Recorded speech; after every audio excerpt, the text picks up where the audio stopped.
de Librería Catalonia. Hoy día estamos muy contentos por la concurrencia, porque estén todos acá acompañándonos en esta tarde de viernes para el lanzamiento de El Proceso Fallido. Antes de partir les voy a dejar con Arturo Infante de la Editorial Catalonia para que les dé unas palabras de bienvenida. Hola, muy buenas tardes. No se preocupen, van a ser 3 palabras. Muchas gracias por estar acá. Muchas gracias a los presentadores, Cristian Bonker, Tanta Chonghaut y Patricio Fernández. Y especiales a Claudio Fuentes, quien es un actor de esta casa y como tal le corresponde ser el maestro de ceremonia de este evento. Es muy grato tenerlo aquí. Gracias.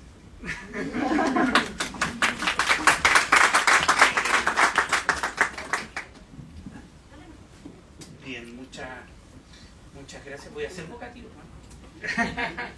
¿no? Estábamos peleando acá que no hay que hacer vocativo en estos tiempos porque la gente queda ofendida. Muchas gracias a todos y todas por estar acá y por acompañarnos en este lanzamiento de un nuevo libro, un libro editado.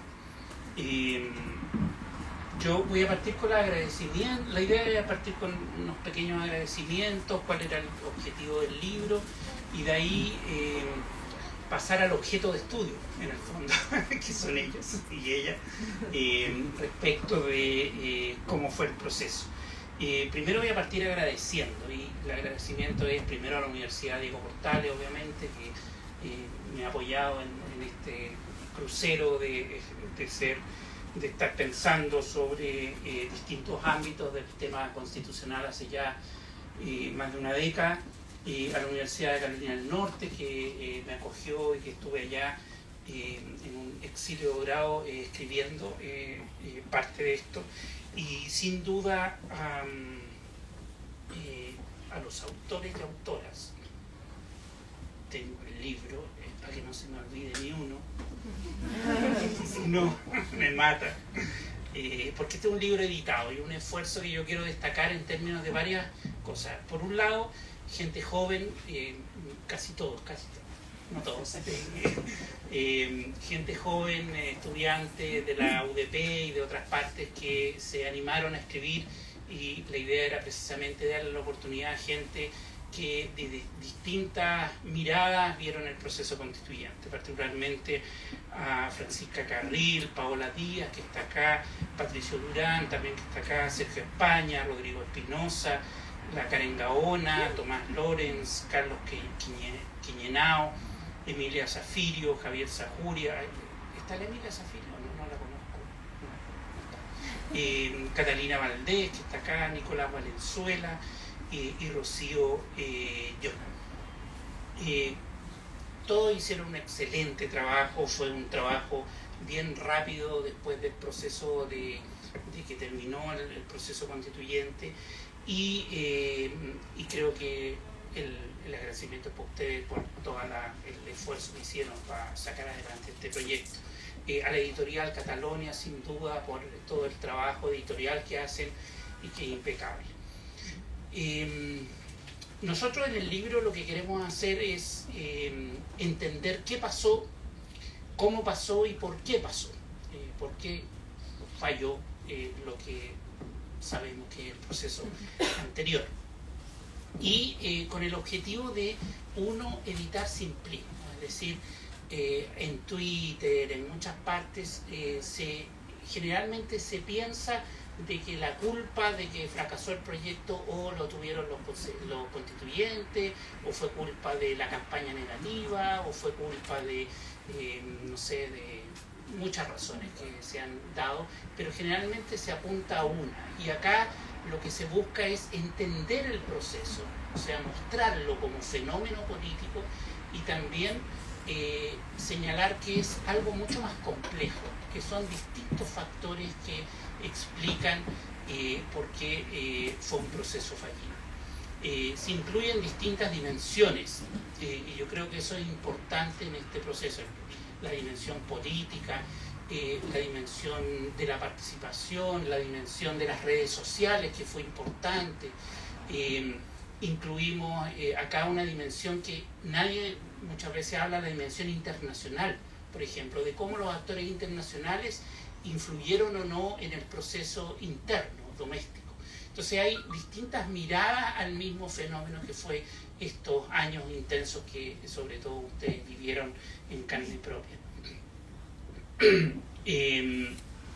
Y finalmente, desde el punto de vista de las ciencias sociales, muchas veces nos preguntamos sobre por qué las cosas funcionan, y también hay que preguntarse por qué a veces fallan.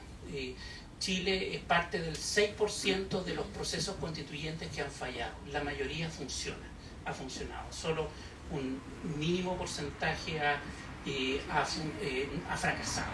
Y por lo tanto, es súper importante para sacar lecciones, para aprender de ese proceso. Ese es como el objetivo más intelectual de mirarnos y mirar el proceso. Finalmente nosotros en la universidad desarrollamos un proyecto que se llamó Plataforma Contexto. Hay un capítulo especial ahí también sobre la plataforma Contexto, porque también fuimos o intentamos ser un proyecto que buscaba formar, buscaba educar, buscaba mirar el proceso. Hicimos muchas entrevistas, estuvimos bien encima de la dinámica interna, le hicimos incluso etnografía dentro de la dinámica para entender qué estaba pasando. Y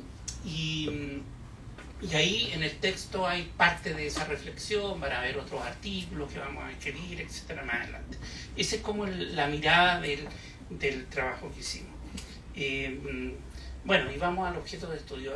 Lamentablemente, Bárbara Sepúlveda me pidió 1000 excusas porque está en el centro y quedó atrapada en el taco y no podía venir, pero tenemos a 3 figuras que participaron del proceso y por eso son objeto de estudio. Cristian Monkeberg, abogado, exministro, exconstituyente del distrito 10, si no me equivoco, de Renovación Nacional. Constanza Schonhaus, abogada también, exconstituyente del distrito 11, consejera de la FECH también, de Frente Amplio. Y Patricio Fernández, periodista del distrito 11 también, exconstituyente. Él tuvo la lista tuvo primero los liberales y se cambió. Él fue uno de los que se cambió a los socialistas, ¿cierto? Entraste como... no había grupo, claro, ya. Entonces entró a la lista, al colectivo socialista, pero como independiente. Entonces la pregunta es, ¿qué opinan del libro? Obviamente. Y cuál es su reflexión también sobre lo que pasó en el proceso y qué se puede aprender. Yo creo que ahí hay una pregunta porque estamos en un tercer ya dinámica y por lo tanto la pregunta va hacia ustedes. El foro, si quieres partamos con Cristian, partamos de allá para acá. ¿Sí? Sí. De derecha a izquierda. Habría que preguntar qué derecha.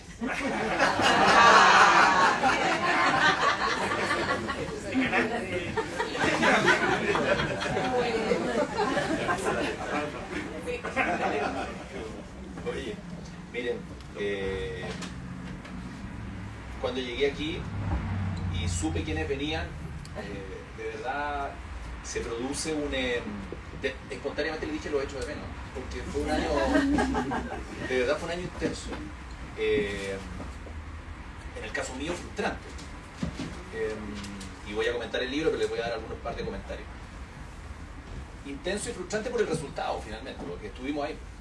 Y más allá de que mi forma política de enfrentar este proceso fue con una prueba de entrada y con un rechazo de salida, fuimos parte de esos 154 que no resultó y que no terminó bien. Y cuando uno se mete en esto es por algo, es para que las cosas resulten.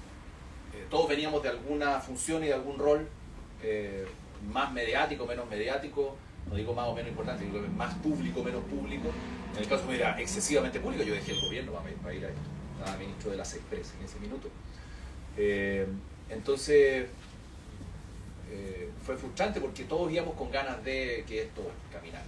Ahora, los resultados fueron determinando por qué ocurrió lo que ocurrió, finalmente. Y los resultados no son producto de la espontaneidad. Alguien los provocó. Por algo ganó el apruebo, por algo se corre la elección, eso fue más bien sanitario, pero por algo en esa elección hubo una representación como la que todos conocemos y que conformó la convención. O sea, no es porque despertamos ese día y quisimos elegir a los que elegimos, o nos eligieron a los que nos eligieron. Era resultado de un gobierno que estaba gobernando, de una historia política reciente que estaba muy viva y muy fresca en el país, y por lo tanto esa fue la conformación. Pero a pesar de la conformación, miren, siempre hubo las ganas, la intención de que esto caminara, yo se lo puedo decir desde dentro. Unos con más optimismo, otros con menos optimismo. Algunos que rápidamente desecharon este proceso rápidamente, el primer día, el segundo, el tercero, o el cuarto, o el quinto. Nadie hizo campaña para que hubiese rechazo. O sea, nadie pidió votos. Vote por mí por constituyente porque yo voy a provocar que esto fracase y se rechace. Yo por lo menos no vi a nadie de los miles de candidatos que hubo, porque hubo varios. Mucho más que en el proceso actual. Y por eso parto, y ahí me detengo con el libro, que tomé algunos apuntes. El nombre, yo entiendo que las editoriales le ponen un nombre para que sea atractivo, pero es un nombre duro. Porque lo más cercano a fallido es el Estado fallido. Entonces ahora es el proceso fallido. Y cuando uno habla de un Estado fallido, quiere decir que todo fracasó. Bueno, en fin. En ese sentido yo entiendo el título, entiendo que esto hay que vender, pero es duro para uno que está dentro de este proceso. Yo creo, y así lo he planteado y lo he dicho en innumerables ocasiones, y aquí lo vuelvo a repetir, yo creo que esto es una etapa más de varias que se van produciendo y que espero termine bien, ahora en diciembre, espero. Y parte mucho antes, parte con la presidenta Bachelet. Este fue el más intenso, derechamente es el más intenso. El Pato tuvo la oportunidad de estar en los dos, en el primero de la presidenta y en el segundo ya como elegido. En el primero acuérdense que hubo un equipo de gente que le llamaban los constitucionales, los constituyentes, que acompañaron el proceso. Y por lo tanto yo sí estoy convencido que aquí vamos a tener una serie de etapas, y esta es una etapa más. Y la etapa que vivimos nosotros fue la etapa más dura. Me hubiese gustado que hubiera terminado ahí, claro, a todos nos hubiese gustado, pero no terminó ahí. Entonces, y ahí inmediatamente uno empieza a decir, fue todo pésimo, fue todo malo, porque también hay que sacar lecciones positivas. Y la historia sigue y nosotros vamos a quedar en el libro de la historia como de los fallidos, unos más, otros menos, pero formamos parte de eso. Cuando uno estudia la Constitución del 33, yo soy abogado, la del 25, uno empieza a mirar los nombres y empieza a mirar la historia. Cuando uno profundiza un poco se da cuenta, oye, esto estuvieron aquí, dijeron esto, y ya quedamos para la historia en esto. Está bien, pero no por eso yo insisto, fallido, no, yo creo que es una etapa más. Había que vivirla, a lo mejor que sí, puede ser. Con la intensidad que se vivió, a lo mejor sí. Y a lo mejor vamos a terminar con un final, no sé si feliz, no vaya a terminar feliz, por cómo van las cosas, pero al menos vamos a terminar razonablemente bien. Y eso es lo que esperamos. Entonces por eso yo les digo, ¿fue todo malo o no fue todo malo? Y ahí yo me engancho en un primero de los artículos que estuve viendo de los estudios que ustedes llevaron adelante, el de Rodrigo Espinosa, y él se detiene, que claro, que hace una perspectiva en materia comparada, ¿no es cierto? Y habla de la paridad, habla de los escaños y habla de la participación ciudadana como algo novedoso. Y ahí voy a dar 3-4 ideas simplemente rápido para ir avanzando y no monopolizar, porque sé que tenemos como 10 minutos, una cosa así. ¿Ya? En paridad, yo soy de los que creo y estoy convencido que fue exitoso, un éxito la paridad. Les voy a poner un dato, yo lo he dicho varias veces, así que y lo repito aquí. Ahora la paridad es mala porque se vieron perjudicadas mujeres o hombres. En el proceso anterior, extrañamente nadie habló de la paridad y se vieron las perjudicadas las mujeres. O sea, se corrigió en favor de los hombres, no en favor de las mujeres. Lo doy como un dato simplemente. Pero ahora no es buena. Yo sigo convencido que la paridad fue buena. Pero claro, la fórmula enreda. Porque para poder provocar la paridad, para lado y lado, enreda. Entonces se da con candidatos que sacan un 12% y de repente entra uno del 1%. Chuta. Duro. O candidata y el candidato que entra con un 1%. Es duro, es complejo. Pero si ustedes me preguntan la paridad como elemento positivo, yo creo que fue positivo. Más allá de los equilibrios políticos que había o las conformaciones, yo creo que fue positivo. O sea, que haya un equipo paritario, que tome decisiones, me pareció fantásticamente bueno. El punto es cómo llegamos a eso. En el tema de los escaños, yo creo que ahí, ustedes saben que los escaños, yo lo sé porque era ministro en esa época y tuvimos que sacar una ley para poder provocar los escaños, porque los escaños no forman parte del acuerdo del proceso constituyente inicial. Y un proyecto de ley que nace de mi partido. Diego Paulsen era el autor, y parlamentarios de la Araucanía, que promueven los escaños reservados en el proceso constituyente. Y termina lo que ustedes conocen. Yo creo que los escaños no fue bueno. No como conceptualmente, sino cómo se desempeñaron quienes estaban ahí y cómo llevaron adelante sus posturas, sus planteamientos, sus postulados. Ahí la embarraron, sinceramente, yo lo veo así. Nosotros llegamos a escribir una carta como sector pública para acercarnos a hablar con el mundo que venía elegido por escaño reservado, y obviamente no nos dijeron nada, fue un portazo, esto fue las primeras semanas. Y yo creo que se excedieron en todo sentido. Y se provocó una relación de los buenos y los malos, a lo mejor con mucha justificación, no tengo idea, cada uno sacará sus conclusiones, pero creo que no tuvieron un buen desempeño, lamentablemente. Y es una de las razones, a mi juicio, porque excedieron las cosas al límite, a lo mejor provocado por una acumulación de motivos, razones, justificados, ¿no? Cada uno sacará sus conclusiones. Y en la participación ciudadana, yo creo que también fue potente, power, y yo ahí tengo mi doble mirada, y con esto termino este punto de vista. Creo que la participación ciudadana fue intensa, llegó a muchos lugares, tuvo mucha participación, pero la pescamos poco adentro. Porque las iniciativas populares de norma, que son las que traían consigo una acumulación de firmas y un respaldo gigante, muchas de ellas no fueron acogidas ni recogidas. Entonces se produjo una frustración importante. No voy a entrar en el detalle de cuál sí, cuál no, pero ahí hubo un choque de participación intensa, pero que no se vio reflejado adentro. Es evidente que no se había reflejado adentro, porque adentro había una conformación política distinta quizás que los que estaban promoviendo las iniciativas populares de norma. Pero bueno, ahí yo veo también problemas que se fueron produciendo. Voy terminando para no alargarme, que uno tiene mucho más idea y bueno, seguramente van a haber preguntas, respuestas. Me detengo también en Claudio, que en su artículo que habla de las arenas políticas y la arena social, que fue bien interesante. Pues fue una mirada más bien ligería y parcializada de lo que ocurrió allá adentro. Yo creo que es bien certera, porque cuando uno lo ve y empieza a leerlo dice, sí, más o menos esto pasó. Y en eso también yo creo que también ayuda a desmitificar, porque muchos decían, oye, si la Constitución no se leyó, la gente no pescó, la gente no se interiorizó, votó porque a Gabriel Boric, al presidente, le estaba yendo mal, porque por diferentes razones. Yo creo que no, yo estaba convencido por la intensidad del debate que se dio y lo público que fue y lo masivo que fue, y más allá de las fake, de las no fake, de que el debate no se llevó de buena manera, yo creo que la gente se enteró o trató de enterarse de la mejor manera posible. Cada uno sacará también sus conclusiones, cómo se informó, pero sí hubo una conexión de la gente con lo que estaba ocurriendo. Y eso dice relación con lo que decía Claudio en la arena social. Y en la arena social él saca conclusiones y en el fondo señala que la esperanza se defraudó, que hubo una discusión de contenido que también pasó la cuenta, cómo se llevó esa discusión de contenido, no enganchó con la ciudadanía. Esa esperanza que tenía la ciudadanía tampoco enganchó la gente con esa esperanza que se entregó a la convención. Y un punto que también es relevante, la centroizquierda le dio la espalda a este proceso, más que al proceso, perdón, a la propuesta. Entonces, no conectó la arena social, producto de estas razones, con la propuesta constitucional que se estaba llevando adelante. Yo creo que es bien certero eso, porque de repente uno dice, no, si fueron otras cosas, fueron aquí. Yo creo que ahí hay razones bien de peso, justificadas con encuestas, con estudios de opinión, etc.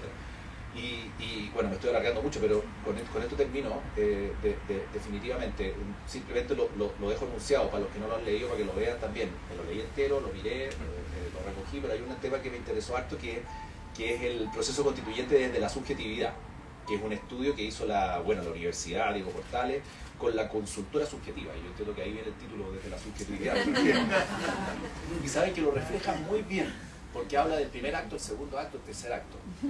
Y habla de la esperanza en el primer acto, habla de la incertidumbre en el segundo, y habla de la frustración y después como el alivio. En fin, después de todo lo que ocurrió. Y debo decirles que a mí me tocó, y ahora sí con esto termino, me tocó vivir en la calle, en el día a día, en lo que porque todos funcionábamos en metro, o en metro principalmente, en el caso mío personal, caminando en la calle para ir al centro, al proceso constituyente, porque además estábamos ahí en mitad de pandemia, imagínense lo que era eso, al principio. Al final se relajó un poco, pero al principio, de hecho se suspendió la convención una semana porque alguno de ellos nos dio, a mí no, pero le dio a otro COVID y se suspendió, o sea, no funcionamos una semana. Pero en la calle se vio también, yo fui percibiendo eso que este estudio de subjetivo o subjetiva reflejó en estos focus group que acompañó todo el proceso. Evidentemente hubo esperanza, hubo incertidumbre, hubo frustración y hubo alivio. Y yo lo iba viendo en la calle como la gente se te acercaba. Al principio a mí me retaba, me puteaba. Y al final, me acuerdo que una vez estábamos almorzando con Gaspar Domínguez en el centro, en una mesita, en un boliche que queda ahí en los pasajes del centro, y lo putearon. Y lo retaron a él, fuerte. Y yo sorprendí, le dije, compadre, a mí me pasó esto en la primera etapa, ahora te pasó a ti. Y eso lo fuimos viendo. Claro, y ahí le dije, oye, dejemos almorzar por lo menos. Y Gaspar quedó, pero claro, Gaspar es viola, entonces no estamos acostumbrados a eso, pero ese proceso que la gente graficó en este estudio y en los actos, como lo escribieron quienes lo llevaron adelante y quienes graficaron esto, yo creo que también lo viví, o sea, yo creo que fue muy gráfico. Miren, hay mucho que comentar, hay mucho que leer, yo creo que esto es un aporte, se agradece la invitación, que se hayan acordado de uno para poderlo comentar. Bienvenido sea, pero creo que es un libro que vale la pena porque hay mucho que estudiar. Me han invitado también a ciertos lugares a exponer, a hablar de esto, en España últimamente, y lo que uno va transmitiendo, más o menos desde el punto de vista lo más objetivo posible, porque uno siempre tiene un tinte político subjetivo que lo lleva para allá para acá, se refleja mucho acá, en lo que uno ha ido transmitiendo y comentando lo que dice este estudio, lo que dice este libro. Pero bueno, así que bueno, para partir, muchas gracias por la invitación y me imagino que van a haber seguramente preguntas después de escucharnos. Gracias.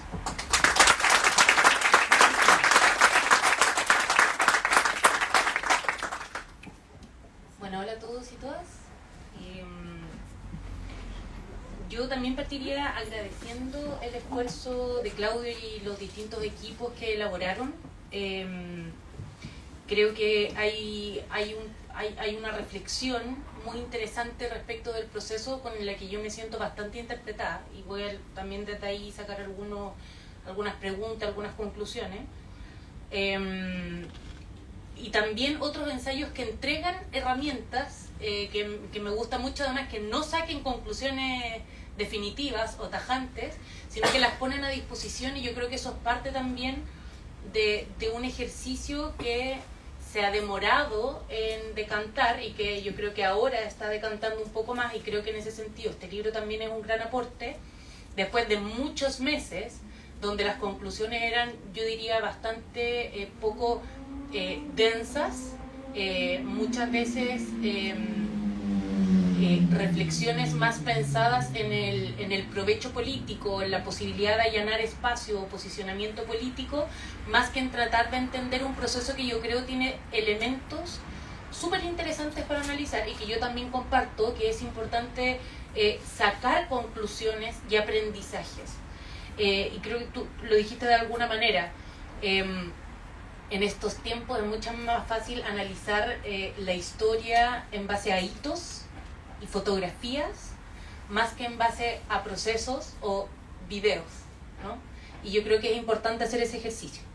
Y en particular respecto del proceso de la convención, porque tiene muchos elementos nuevos para la historia política de Chile.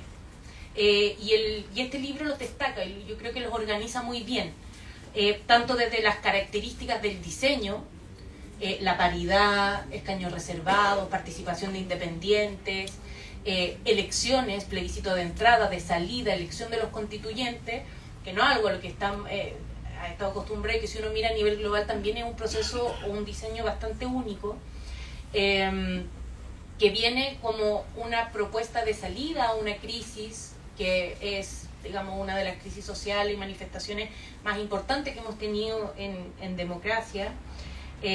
También, como decía Claudio en sus palabras introductorias, también en un contexto donde las redes sociales cumplen un rol muy importante y donde la transparencia y la información corre a mucha velocidad y se exige mucho.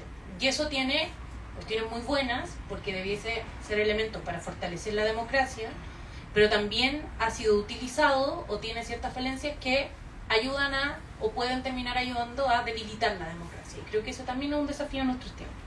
Y son todos elementos nuevos que, para analizarlos en su conjunto, yo creo nos permite proyectar y sacar lo bueno para mantenerlo, como la paridad, por ejemplo, y también aprender de lo malo para no repetirlo, que es parte de lo interesante de hacer historia. Y sí creo que queda pendiente, y este libro yo creo que de alguna manera lo asume también, identificar cuáles de todos los elementos del proceso o en qué medida fueron determinantes para su devenir. Por ejemplo, en el ensayo o en la investigación respecto de las fake news, identifica un montón de elementos y cómo podrían afectar, pero no sabemos en concreto cuánto afectaron. Y así, por ejemplo, una de las reflexiones que me llama mucho la atención es, por ejemplo, el impacto del momento Rojas Vade, como muy significativamente baja el apoyo a la convención como institución. Entonces, también uno dice que qué complejo es que una persona, una individualidad pueda determinar la evaluación y la legitimidad de un órgano o de una institución. Y eso también es un ejercicio interesante de analizar, porque entre 155 personas es difícil controlar o esperar que todas esas personas sean serias o logren estar a la altura de lo que la ciudadanía espera, pero finalmente el fallo, el error o la tontera de uno de ellos puede determinar el devenir, o sea, el final o las conclusiones de toda una institución o de un proceso. Yo me demoré mucho en sacar un análisis un poco más acabado también. Le comentaba a Claudio al principio que fue recién hace, yo diría, unos 2 meses que pude plasmar en un texto que no voy a leer, pero que sí me va a ayudar de orientación, poder decantar efectivamente y poder ordenar las ideas. Y yo creo que esto también, y creo que lo desliza de alguna manera Cristian, también porque en términos personales y emocionales, este proceso para los constituyentes o para buena parte de nosotros también ha sido un tránsito, no solo en lo político, sino también en lo personal es político, pero se entiende la diferencia. Y creo que para analizar los distintos factores hay que mirarlo desde el súper principio, no solo desde el estallido y sus características, sino también de el diseño del proceso que está en el acuerdo, que nadie se acuerda de esa parte, pero ahí también hubieron actores políticos que tomaron decisiones políticas respecto de una salida política que iba a terminar siendo determinante para la historia. De ahí yo creo que una de las condiciones, o sea, una de las definiciones de ese acuerdo tiene uno de los elementos determinantes para el devenir del proceso y que tiene que ver con la participación de los independientes. Con todo respeto a los independientes, aquí presentes también. Pero nosotros venimos y estamos en un momento del sistema político de alta fragmentación partidaria incluso. Y la incorporación de la participación amplia de los independientes no solo evidentemente iba a profundizar o ampliar ese marco de fragmentación política, sino también que en un momento de impugnación fuerte a las instituciones en general, pero a los partidos políticos, lo más probable es que las listas de independientes tuvieran un apoyo social, o los independientes en general, muy grande. Y yo creo que eso fue lo que pasó, en buena parte. Esto es uno de los elementos que estoy planteando. Y ahí en datos duros, que lo saco del libro, eso derivó eran 17 fuerzas políticas, en 155, que se organizaron en 11 colectivos. El 40% de ellos era de lo que en el libro se denomina la izquierda, Claudio en particular lo plantea, la izquierda identitaria, la izquierda independiente, la izquierda que venía de movimientos, organizaciones o particularidades no partidarias, 40%. El 67% de la convención eran independientes, 13,5% eran pueblos indígenas, y yo creo que ahí también hay un punto, que no lo vimos en su momento, pero es un porcentaje súper alto. Para efecto, digamos, después todo esto se traduce en votos, y por tanto en poder de negociación. Y solo el 24% era de la derecha. Y ahí Cristian dice, ¿de qué derecha?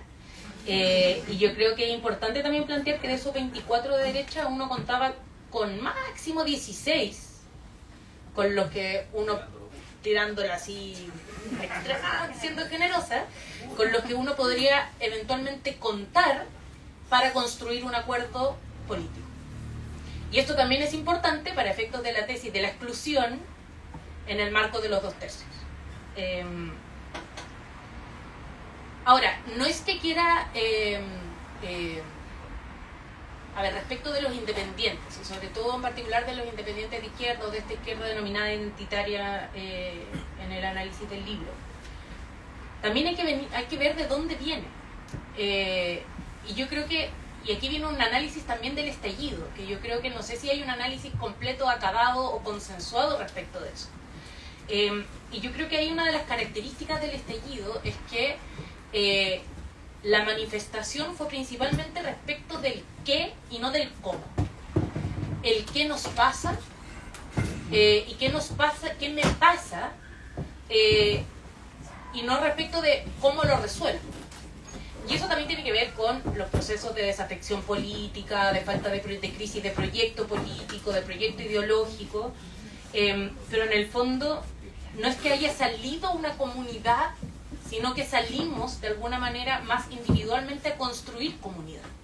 Y lo hicimos desde, me pasa que siento que hay abusos, me pasa que siento que hay privilegios, me pasa que no me alcanza para llegar a fin de mes, y salgo y me encuentro con otros que les pasa lo mismo y construimos comunidad. Y yo creo que eso es de los elementos que más destaco, que creo que son una contribución a los procesos políticos, que es el mirarse como colectivo, el entender que no estamos solos. Pero no había un común ideológico político, una visión de país conjunta que nos dijera, entonces tenemos que organizarnos para ir en esta dirección. ¿No? Como queremos solución. No sé cuál solución. Y eso, y esas características yo creo que expresan lo que yo no denominaba izquierda identitaria, pero sí que más que proyectos políticos en la convención, hubo más activismos y particularidades. Y hubo muchos convencionales que llegaron con la única intención de que su demanda quedara en la Constitución. No querían ir a discutir el sistema político. Iban a ir a negociar cosas que a uno le importaban del sistema político para poner su lucha. Y uno puede evaluar lo positivo o negativo, no voy a hacer esa evaluación ahora. Pero eso es complejo cuando estamos haciendo una constitución política donde hay que establecer un marco de convivencia que tiene que ver con definir el país donde queremos vivir. Entonces, muchos hablaban de maximalismo, minimalismo, queremos una constitución maximalista o minimalista, y yo creo que al final la discusión era la totalidad versus la particularidad. ¿Podemos mirar un todo o estamos viendo puras partes? Y yo creo que eso lo que derivó es finalmente un conjunto de partes, pero no un todo coherente. Y eso en términos de relato político posterior para efectos de decir de qué se trataba este texto fue muy complejo. Había muchas cosas específicas que explicar, pero no había un imaginario común que generara sentido de pertenencia. Y de hecho, en una de las citas que aparecen en el libro, que es una cita tuya de una intervención, lo destaqué porque creo que es una conclusión importante. En la política, para generar mayoría, hay que generar sentido de pertenencia.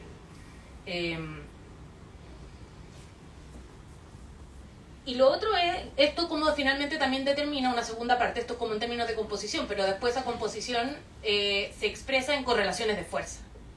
Y aquí la gran pregunta era, ¿dónde se armaban los 2/3? Y ahí yo siempre planteé, en la campaña, no solo en la convención, que yo me imaginaba más bien una construcción de 2/3 dinámica, donde uno pudiese construir acuerdos hacia el centro, incluso por la derecha, y otros hacia la izquierda, la centroizquierda. Pero la composición de la convención finalmente también determinó hacia dónde uno podía construir esos 2/3. Sobre todo, de nuevo, con que en la derecha uno no contaba con el 24%, estaba con el 10%, ¿ya? De 67%, entonces era complejo, 67% lo que había que lograr.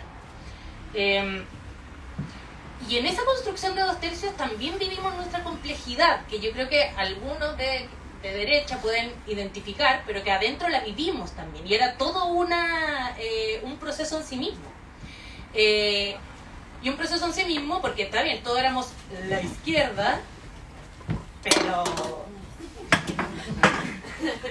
O sea, complejo ponerse de acuerdo, y también venían muchos listas de izquierda, pero que, y me respaldo en citas que aparecen en el libro también, no se sentían identificados con una ideología, entendían que ellos no eran parte de algo así como una disciplina común o de portarse disciplinadamente.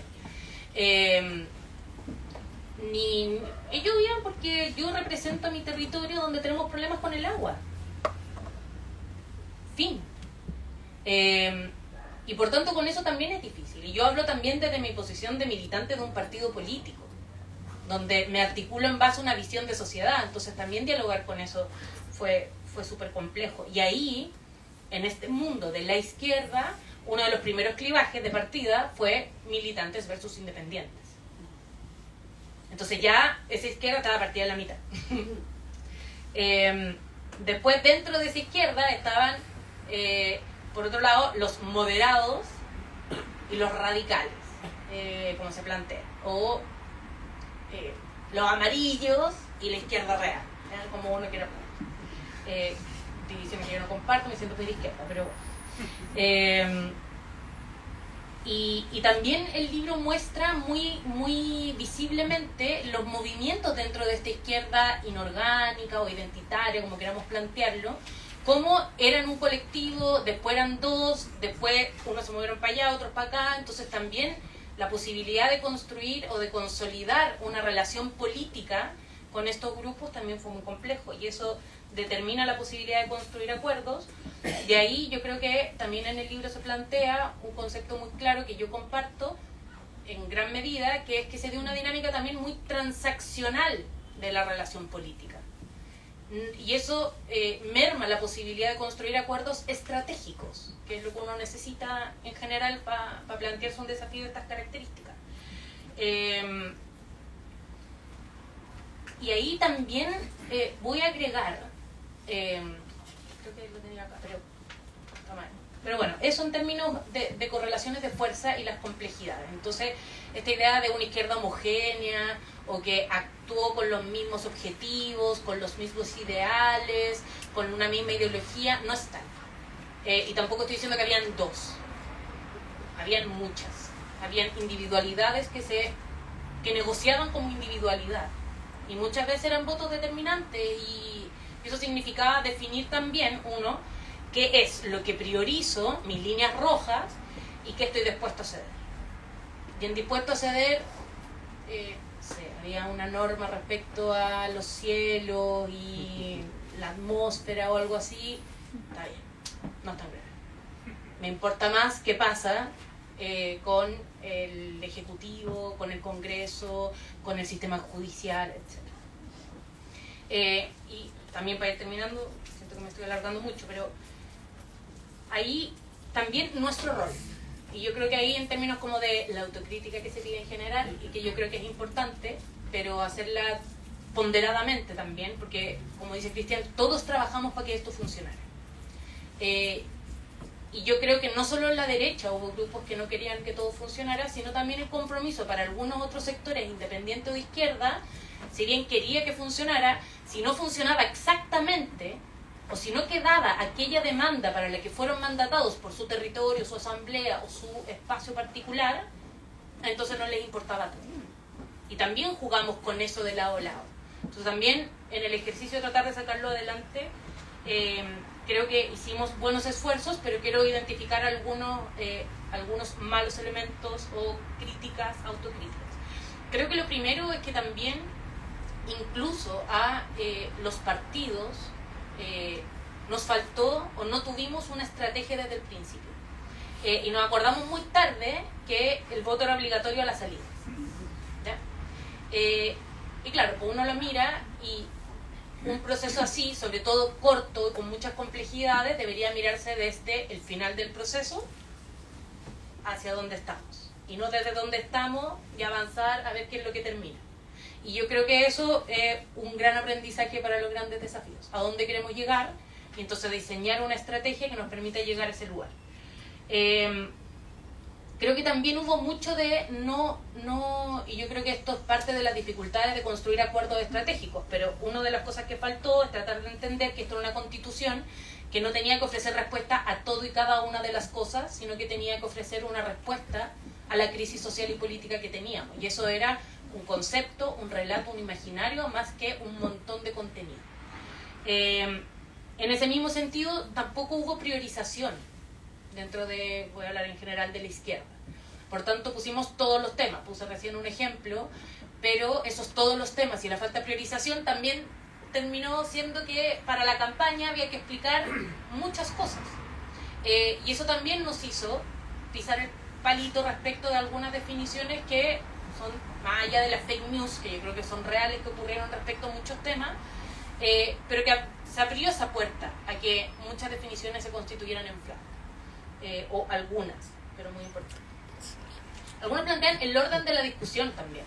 Al principio la convención tenía mucha atención y quizá ese era el momento para dar las discusiones de fondo. Difícil porque no había reglamento, entonces igual había que definir un reglamento. Y eso es parte también del diseño, ¿no? De nuevo, como de cómo quienes construyeron el acuerdo se imaginaron que iba a ser el proceso, que yo creo que ellos tampoco miraron desde adelante hasta atrás, sino que lo sacaron adelante como saliera, ¿no? Y bueno, voy a dejarlo ahí para no extenderme mucho más, pero lo último que me gustaría decir es que creo que también en la vorágine del proceso ocurrió algo que, por un lado, en la arena social se dio este efecto burbuja, donde hubo un momento en que la gente no entendió nunca más en qué estaba. Era como un tren a toda velocidad donde uno no es capaz de identificar bien dónde está la ventana, entonces como... y adentro también lo vivimos así, como en una velocidad que tampoco nos permitió parar a veces para mirar para afuera. Y claro, cuando llegamos un poquito más de pausa, cuando ya estábamos entrando a la armonización, miramos y dijimos, chuta, como que igual cambió el tono y la opinión pública en el último tiempo, y no solo respecto de la convención, sino de las preocupaciones. Crisis económica, inflación, seguridad, que entró en crisis también. Los partidos políticos también estuvieron volcados a la elección, entonces tampoco teníamos como, oye, no va por aquí, va por allá. En los movimientos sociales también pasó eso. Quienes participamos o somos parte de los movimientos sociales, tampoco hubieron alertas. Y desde adentro también nos costó un montón, nos costó mucho y llegamos muy tarde a aquello. Yo creo que post plebiscito también, y yo creo que esto es para discutirlo, pero yo creo que respecto del proceso hay un relato y en otra parte hay un contenido. Y yo creo que en el relato quizás no va a ser posible disputarlo. Esta idea del proceso fallido, el fracaso, se lo farrearon, son todos malos. Ojalá, yo voy a hacer un pie de página acá, pero en la reforma constitucional se hizo un inciso, un artículo específico para que los constituyentes, es decir, 155 personas del país con nombre, apellido y RUT, no pudieran ser parte del actual proceso. No es menor. Y quiero destacarlo porque eso pasa muy piola a veces, pero eso es de un nivel de castigo social, yo diría incluso vulneratorio de muchos derechos, que es grave y que ocurrió acá hace un par de meses nomás. Pero también está el contenido. Y yo creo que en materia de contenido, y esto lo destaco, creo que todos los movimientos, organizaciones nacionales, internacionales, ONG, fundaciones, pequeños movimientos, aprovecharon también este proceso para hacer una elaboración súper acabada de un montón de temas. Si uno recoge todo lo que ahí se construyó, todos los insumos con los que se manejó en la convención, hay un material valiosísimo, que debiese ser rescatado. Y que muchas de esas cosas hoy día están también en la propuesta de los expertos, como si se le hubiese ocurrido, como si inventaron la rueda muchas veces, pero también yo creo que parte de este proceso fue plantear temas, abrir discusiones y fijar banderas de las cuales ha sido muy difícil retroceder, entre ellos la paridad, más allá de que hoy día estén tratando de cuestionarla, pero es difícil retroceder de eso. Y yo creo que ahí hay un par de elementos que es importante destacar y que creo que en este relato del gran fracaso se pierde. Y estoy dispuesta a vivir con el relato y ser parte de ese relato, pero no con que abandonemos, a propósito de ese plebiscito, lo que ahí se trabajó y cómo también se recogieron un montón de demandas, quizás todas las demandas, y ese también fue el problema, que estaban vigentes en la sociedad. Se recogieron bien o mal, pero se recogieron. Y eso me parece muy interesante. Muchas gracias.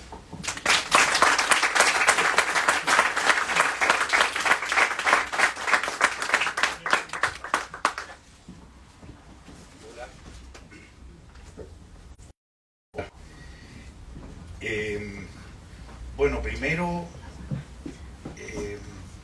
agradecer a Catalonia, Arturo Infante, por estar acá. Creo que es una muy buena ocasión de volver a vernos.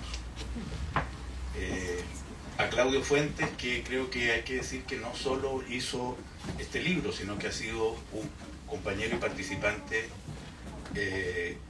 próximo y cómplice de este proceso. Y lo digo porque ahí hay un grupo de gente que ha generado, digamos, de manera profesional, pero también cercana y afectuosa, un trabajo, razón por la cual este libro, creo yo, es un testimonio, un trabajo así exhaustivo como cercano. O sea, en buena medida, sus autores o algunos de ellos por lo menos saben de lo que pasó, como lo sabemos en gran medida los que estuvimos ahí. Y de hecho, la primera vez que yo me volví a encontrar físicamente con convencionales después del triunfo arrollador del rechazo fue en la Universidad de Evo Portales, donde nos encontramos. Esa vez fue con Gaspar Domínguez, con Rosa Catrileo y alguien más iba a ir que no fue. Y pasó una cosa muy bonita, porque no solo se dio ahí, vuelvo a sentir aquí, dicho sea de paso, al encontrarnos, una sensación y una emoción parecida a la de entonces. Porque además, después de esa conversación, en la que habitaba algo que creo sentir también en los aquí presentes, y pues me da muchísimo gusto Estela Patti Politzer, también para incorporarla en esta conversación, es una cierta pena. Hay una pena. Después de que esa vez nos juntamos en la Universidad de Evo Portales, nos fuimos a tomar una cerveza, los que ahí estábamos. Gaspar Domínguez no había vuelto a salir de su casa en Palena. se había fondeado y no se atrevían a dar vueltas. Estaba también la Isabela Mamani, con quien yo fui muy amigo en la convención, y su testimonio también en ese sentido. Y la Isabela quería hacer una carrera política. Ella es hija de analfabetos aymara, es la primera generación que aprende a leer y estudió Derecho en la Universidad Arturo Prat, y se vio embalada en esto y quería hacer una carrera, y resulta que en su pueblo natal, Colchane, donde hay un puñado de habitantes, el 95% de ese puñado de habitantes votó rechazo. O sea, la Isabela Mamani se fondeó, digamos, y decidió criar, que se iba a dedicar a criar. Cuento un poco de estas cosas porque yo creo que la convención, y a veces eso se nos olvida, también es una historia. Es una historia. El momento en que comienza la convención y como nosotros la vivimos en el arranque, no tiene nada que ver con este momento que estamos viviendo ahora y con cómo terminó. Y por eso es un relato. Aquí también hay un cuento. Yo creo que se nos borra con mucha facilidad que la convención nació en medio de un estallido social. El país ardía, se quemaba por muchas partes, y cerca de un 80% durante todo el 2019, y en torno al 70%, cuando se interrumpe con la pandemia, 70% de los chilenos aprobaba ese estallido a pesar de todo. Era una situación muy particular. Después vino una pandemia, y la convención acontece entre estallido y pandemia. Muchos de los convencionales de seguro, si nos encontramos en la calle, no nos reconoceríamos, porque nunca nos vimos sin mascarilla. No deja de ser. Se llegó en medio de este clima enrarecido a cagar, digamos. O sea, entre que no se podía salir a la calle y que las furias invadían nuestras vidas comunitarias. Se llegó un día de julio a este edificio del Congreso. Reinaba Sebastián Piñera, se supone que era un dictador nefasto, un violador de derechos humanos, un filo torturador. En las estaciones del metro se supone que se torturaba. La rabia que en ese momento invadía unos sectores de la sociedad era altísima. Tomó, y esa rabia se apoderó de buena parte del clima. A mí me tocó estudiar el estallido social, yo lo recorrí y escribí un librito que se llama Sobre la Marcha, que no pretende ser una conclusión, un recoger lo que ahí iba sucediendo. Y era bastante extraordinario. Yo, de hecho, me pareció ver cosas siempre me pareció que la lectura que la izquierda había hecho de ese estallido era de una torpeza infinita, muy recluida en sus propios espacios, porque la llevaban, nunca vi la palabra socialismo escrita en un muro. En cambio se veían multiplicidad de culturas estallando por todas partes, identidades nuevas, mundos que pedían su participación, su incorporación al mundo de decisiones, experiencias culturales que no habían tenido lugar. Por eso la frase esa, no son 30 pesos, son 30 años, creo que tiene una lectura correcta. Nada que ver con el hecho de considerar una mierda los 30 años anteriores, que es una tontera. La lectura correcta es que esos 30 años habían parido un mundo que no estaba formando parte de la toma de decisiones. O sea, había un mundo nuevo nacido en esos 30 años al que no se había escuchado y que pedía su lugar en el concierto. Y algo de eso tuvo la convención. Quienes pedían ese lugar estaban en un momento de muy alta intensidad. Eso era un estallido social. O sea, estaban enfurecidos. Y llegó a la convención furia. Eso fue lo que llegó. La furia, en buena medida, la furia de los excluidos. Con una representación social, por ahí lo decía en el libro, la parte Claudio, creo que hablaba de una, no me acuerdo cómo es la fórmula que se ocupaba, pero estaba muy buena,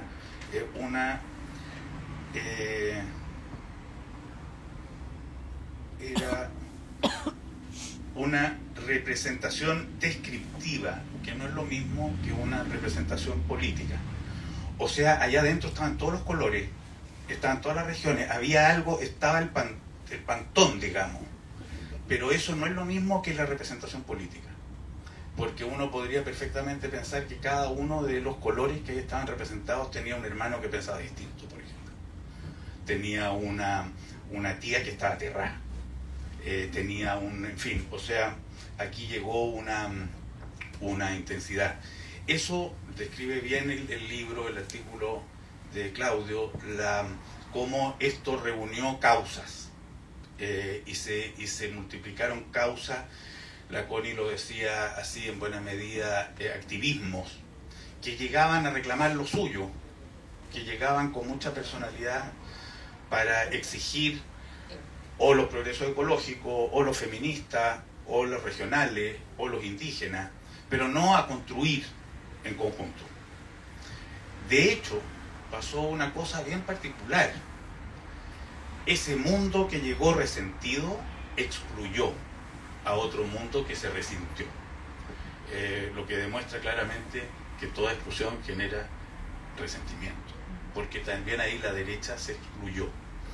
¿Cuál es, en mi parecer, el error más garrafal que cometieron las izquierdas, para llamarle de alguna manera, en esto? La cerrazón a dialogar con la derecha. Y Cristian dijo al entrar una cosa que es completamente cierta, además la dijo a propósito de otra cosa: aquí no había una derecha, habían más.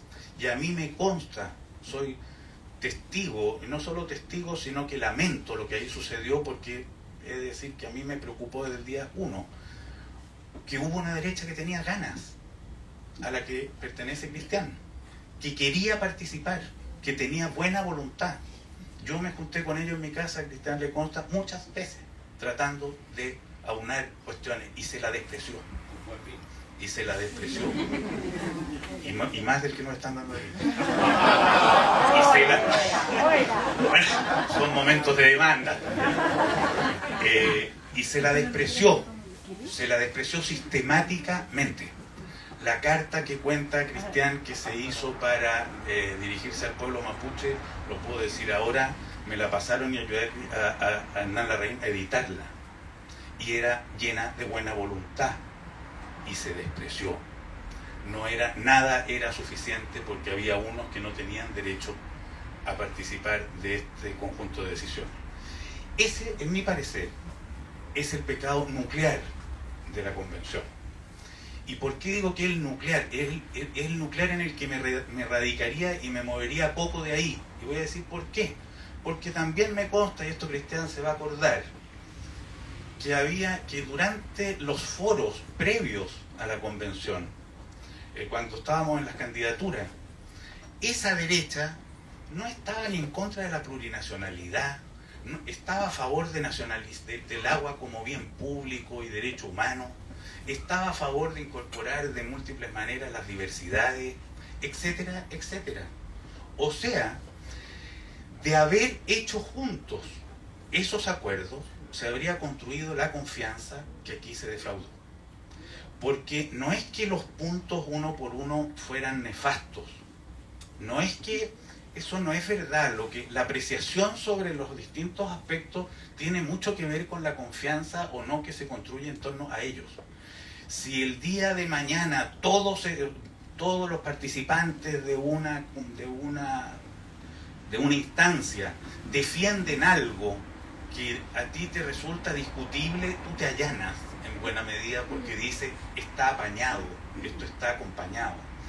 En cambio, si ante una determinada norma hay una mitad que ya está en su combate y la rechaza y desprecia, va a perder su confianza. Y alguna razón de que eso sea así es justificable, más allá de las versiones de lo que se llame fake news o no. En el fondo, del trasfondo de esa fake, de lo que se puede uno afirmar en la fake news, está el aquí hay un mundo que pasó a desconfiar y por lo tanto lo bombardeó. Y ese bombardeo, que después fue con buenas y malas artes, puede haber sido con buenas, malas y nefastas artes, primero fue bombardeado a su vez, también fue bombardeado y fue rechazado. Una nueva constitución es en esencia un espacio de acuerdo. Y esta convención, en la etapa que le tocó, que yo suscribo con Cristian, que es parte de un proceso en el que continuamos. O sea, hubo una etapa con Bachelet, esa etapa la bombardearon en buena medida los partidos políticos, incluso los que la apoyaban a ella, me tocó verlo de cerca. Fue interesantísima, fue un espacio de conversación con la comunidad muy intenso, donde de manera muy abierta se salió a conversar al interior de las casas. A mí me tocó recorrer casas de Arica a Punta Arenas, lo que es una suerte increíble, que entrar a un living de casas en muy distintos lugares a hablar sobre el país que quieres. Y la intuición que hubo ahí efectivamente era este país que invitamos a conversar no es exactamente el país que negocia en las estructuras partidarias. Y nos hemos dado cuenta en el devenir que efectivamente los partidos representan muy poco de la sociedad, y ahí hay un problema a solventar y solucionar en esta etapa nueva del proceso, que es la que se vive ahora. ¿Qué demostró el proceso en el que nosotros estuvimos? Ese proceso que arrancó repleto de emoción, esperanza, ilusiones, porque de hecho, si es que esto hubiera terminado bien, habríamos tenido el mito fundante democrático más extraordinario que hay en América Latina y uno más de los más extraordinarios que hay en el mundo. Pero la soberbia natural, la arrogancia natural, la incapacidad de ver en el otro, digamos, a alguien igual de validado que yo, de encontrar en las ideas del prójimo unas ideas tan necesarias como las mías, y querer, en cambio, hablar de frases que se decían hasta la saciedad: este río no se cruza, esta línea no se atraviesa, conmigo no cuentan, pasando de aquí para allá, etcétera, fueron un grave error, el que yo supongo que se ha aprendido y vamos aprendiendo, y por eso la etapa que viene es de esperar que no lo repitan. Buena parte de los expertos, así llamados expertos, eran asesores de los convencionales en el proceso que nosotros estuvimos, y como asesores en el proceso en que nosotros estuvimos no tuvieron necesariamente la misma actitud que están teniendo ahora en tantos expertos. No voy a exponer ejemplos, yo he pensado también otra cosa que hubiera sido bonita, pero esto es fantasía, por supuesto, no es propuesta política. Qué interesante habría sido que esta convención en la que nosotros estuvimos, yo creo que poca gente ha trabajado tanto en un año como trabajamos todos los que estuvimos ahí, y lo digo sin, o sea, creo que es muy difícil que se repita una cantidad de horas dedicadas a esto tan intensamente. Esto, y era tanto así, que ahí está otro de los problemas que la Connie decía, no hubo nunca ocasión de que este mundo deliberara verdaderamente en conjunto. Nunca se deliberó, fue puro choque, porque no había ni espacio, no había un comedor donde sentarse a conversar con los otros. Por lo tanto, no hubo espacio de conversación íntima. Yo contaba antes que invité muchas veces gente a mi casa, y era de 12 de la noche a 2 de la mañana, o a las 9 de la noche hasta las 1 de la mañana, para conversar con otros, para encontrarnos con otros y poder hablar en otro registro que adentro de la convención no se podía dar. No hubo, porque también esto tuvo otro problema, y ahí no sé, Cristian puede también decirlo, pero tampoco contó con el afecto en su preparación, porque como estamos hablando, y no lo voy a decir solo culpando en esto a Piñera. ¿Por qué le digo no lo voy a decir solo culpando a Piñera? Porque Piñera no se podía haber asomado por la convención. O sea, estaba prohibido, se le hubiera escupido, no se le hubiera dejado. Esto para hablemos las cosas de verdad. Entonces, difícil sería mucho pedirle a ese hombre no especialmente extraordinario que fuera extraordinario. O sea, no, porque para haberse preocupado de ese nivel de patriotismo y estatismo se necesitaba una altura. Pero al mismo tiempo no se le podía pedir a cualquiera. O sea, esto llegamos nosotros como unos personajes arrojados. Ese 4 de julio del 2021, llegamos nosotros a encontrarnos con nada. No se sabía dónde nos íbamos a sentar, cómo se iba a elegir al presidente, cómo se iba a elegir la directiva. Llegamos arrojados, no estaban preparados los lugares, no habían unos, como dije antes, yo insisto en la idea de los comedores, porque es un espacio de encuentro. O sea, hubiera sido una gran necesidad, hubiera sido un gran aporte, digamos. Dicho todo lo anterior, creo que hay algo que invitaría a ver y que es parte de este proceso que estamos viviendo.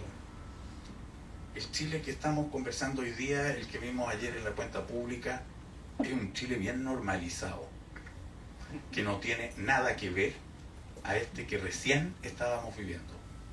Tuvimos seguramente que atravesar un proceso constituyente que fracasó rotundamente en una propuesta a los chilenos, pero que tuvo un aporte que fue darle conducción a una situación social en un momento determinado.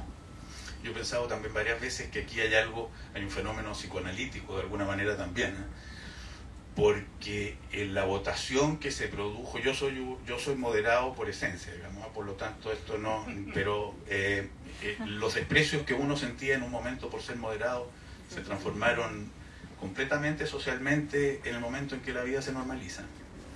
Y hay algo, digo, psicoanalítico en esto, en el sentido de que el estallido fue puesto adentro de ese edificio del Congreso y lo representamos todos nosotros. Fuimos por así decir, la camilla, fuimos los que representamos al paciente, ¿no? Y nos acostamos ahí. Y la gente, como sucede en el psicoanálisis, muchas veces uno objetiva y se desprende. Y lo mismo que pone ahí después lo desprecia. O sea, se pone ahí algunas de sus peores fuerzas, las deja tratándose y se siente aliviado. Porque yo me encontré con gente que había votado por algunos de los personajes más extremos de la convención, que después reclamaba airadamente sobre lo que había sucedido al interior de la convención. De alguna manera se habrían liberado de esto.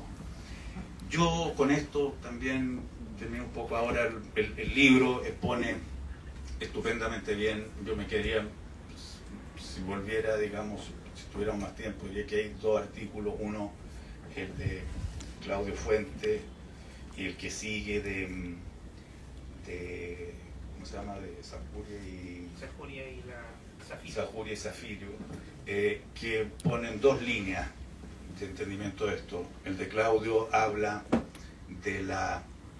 de alguna manera explica esos procesos internos que hubo, que analiza esos procesos internos que vivió la convención, y el de Sajuria y Zafirio lo explica de alguna manera desde la opinión pública, cómo fue mutando esa opinión pública. Una opinión pública a la que la convención defraudó. Y defraudó porque no se dio cuenta la convención que lo que esa opinión pública, lo primero que le pedía, y esto de manera constante medía en las encuestas en el tiempo, era pónganse de acuerdo, renuncien si es necesario a muchos de sus propios pareceres para encontrarse en un punto con los otros.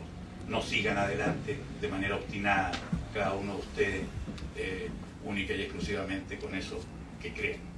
Y esa desmesura, hubo una desmesura que impidió hacerse cargo y reconocer eso. Y algo del edificio del Congreso Nacional se convirtió en un reality que dejó de ver el exterior, que teniendo que votar, ¿cuántas votaciones hubo en todo el proceso? 4.000 y tantas votaciones, significa que los caballos desbocados galopaban con anteojeras sin poder muchas veces atender a lo que pasaba afuera. Hubo un momento, no sé si ustedes convencionales se acuerdan, que en un estado de angustia, algunos dijimos en una sesión, paremos. ¿Pero para qué? Para parar. Porque no se puede seguir así, porque no se puede avanzar sin pensar, porque no se puede seguir galopando y votando desde las 8 de la mañana hasta la 1 de la madrugada sin de repente hacerse algunos tipos de preguntas, parar, juntarse, conversar y decir cómo lo estamos haciendo. Pero bueno, los errores y la historia que aquí aconteció es magnífica, eso hago una separación. La historia es extraordinaria. yo no solo no estoy arrepentido de haber estado, sino que estoy felicísimo de haber estado. Disfruté, me agoté, pero disfruté como mono lo que ahí pasaba. Quizás sea porque, claro, como mono, pero quizás sea porque a uno no lo mueven solo convicciones muy profundas, sino que el afán de contar historias. Y esta es una gran historia. Y ser testigo de grandes historias es un privilegio. Y esta es una historia que terminó mal, y nadie nunca ha dicho que las mejores novelas terminen bien. Y ahora se vive otro capítulo, y es de esperar, y hasta aquí se va viendo que sí, que recoja de la experiencia anterior, tanto en el funcionamiento como en algunos temas que difícilmente se podrán ahora soslayar. El tema de las mujeres nunca había entrado en una constitución como la discutimos nosotros. El tema de la ecología nunca había tenido la presencia que tuvo en nuestro encuentro. El tema de la diversidad cultural, para decir pueblos originarios, nunca había tenido esa presencia. El tema de los derechos sociales hoy día parece difícil de excluirlo, y así sucesivamente. No va a ser lo que fue entonces, va a ser otra cosa. Ojalá ahora los republicanos no sean el otro lado del espejo, y ojalá que convengamos en los mínimos que corresponde convenir, y que el resto lo solucione la política. Veamos cómo sigue. Gracias.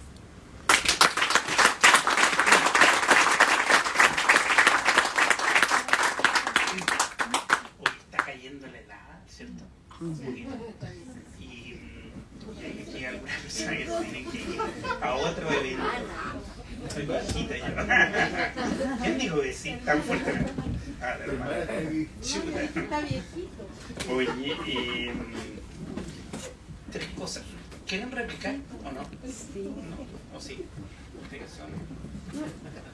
Yo voy a señalar tres cositas pequeñas, ya que están declasificando información, hay que desclasificar. Primero, efectivamente, como equipo, que hay parte del equipo que estuvimos 2 años siguiendo el proceso constituyente, fue una experiencia bien interesante porque tuvimos la oportunidad con distintos proyectos de hacer entrevistas, estuvimos en distintas etapas, pudimos hablar con los constituyentes, pudimos recibir incluso huevos de algunos constituyentes por decirles que la cosa se vería compleja y nos tiraron huevos. Pero, ¿cierto, Sergio? Pero es súper interesante algunas cosas. A ver, primero, a mí me preocupa, primero si les gustó el libro. ¿Te gustó? ¿Sí? Ya. Ok, eso es lo primero. Segundo, lo segundo yo creo que es, mi preocupación principal tiene que ver con lo que tú al final decías. Es decir, hasta qué punto se aprende respecto de una de las lecciones de esto fue la incapacidad de lograr un acuerdo. O sea, si en algo falló es que al final la ciudadanía no logró conectar, como decía Cristian, conectar con lo que se aprobó finalmente. Y esa incapacidad, el peligro de ahora es que se repita, es decir, que se haga una revancha. Y yo creo que eso es una situación súper compleja para la República, para la democracia, de volver a repetir las sensaciones de revancha. Una vez estaba en una reunión con unos embajadores y decían, oiga, pero están construyendo la constitución de la revancha, y eso no puede ser. Era un embajador que no voy a nombrar, pero que era bien buena onda el caballero, y veía que se estaba fraguando un acuerdo entre algunos y no que iba a traspasar a la sociedad, y que eso era súper complejo para el futuro de Chile. Entonces la preocupación es si se ha logrado aprender de eso, si se ha logrado aprender de que no hay que repetir ese error, que tú lo graficaste muy bien, Pablo. Y lo segundo es quizás contar una anécdota de la página 53, un cuadrito en donde pusimos todas las votaciones y cómo votaron el articulado final todos los constituyentes. Y ustedes van a ver ahí una curva así, en donde mientras más de izquierda eres, más a favor de todo el articulado final votaba, ¿cierto? Casi el 100% votaba los movimientos sociales constituyentes, que fueron los más disciplinados y de todo el conjunto, y así va bajando y de hecho el grupo liberal de derecha llega al 48% de votación a favor del último texto y el grupo más conservador de la derecha llega a un 25%. Pero hay un cuadrito del Frente Amplio y hay un puntito abajito, ¿ya? O sea, todos votaron muy fuertemente a favor, salvo una persona del Frente, estaba ahí. Y lo interesante es que esto quedó graficado como que este texto, el texto de la Constitución, era la Constitución de Atria y de Basa. ¿Se acuerdan? Que todos dicen, no, esta es la Constitución de Atria y de Basa. Bueno, ese puntito chiquitito que fue el que menos apoyó, menos 80% respecto del 95% de todo el frente, era mi amigo Fernando Atria. O sea, que hay muchos mitos, ese era el punto, que hay muchos mitos que se construyen, como tú decías, Connie, el relato post, esta es la Constitución de X, o este es, etcétera, etcétera. Y yo creo que efectivamente lo que buscamos en este texto es mostrar las distintas fases que son mucho más complejas de lo que imaginamos. Quiero terminar para cerrar y ir a un vinito que está por ahí. Creo que hay un vinito acá. Quiero cerrar agradeciéndoles a los constituyentes. Yo creo que hay una oportunidad para agradecerles todo el enorme trabajo que hicieron. Yo creo que, o sea, yo los veía votando, consultando, preguntando, whatsappeando por dudas que tenían, etcétera. Impresionante el trabajo que hicieron. Gracias Patti, gracias, aquí están solo 4, pero muchas gracias Cristian, Connie y Pato por el trabajo y la dedicación y el corazón que pusieron, independientemente de las posiciones políticas que tenían. Creo que es bueno a veces agradecerles por todo ese trabajo enorme que hicieron, aunque está en pausa la nueva Constitución que todos queremos. Muchas gracias a ustedes por venir un día viernes y hay un vinito esperando. Aplauso a los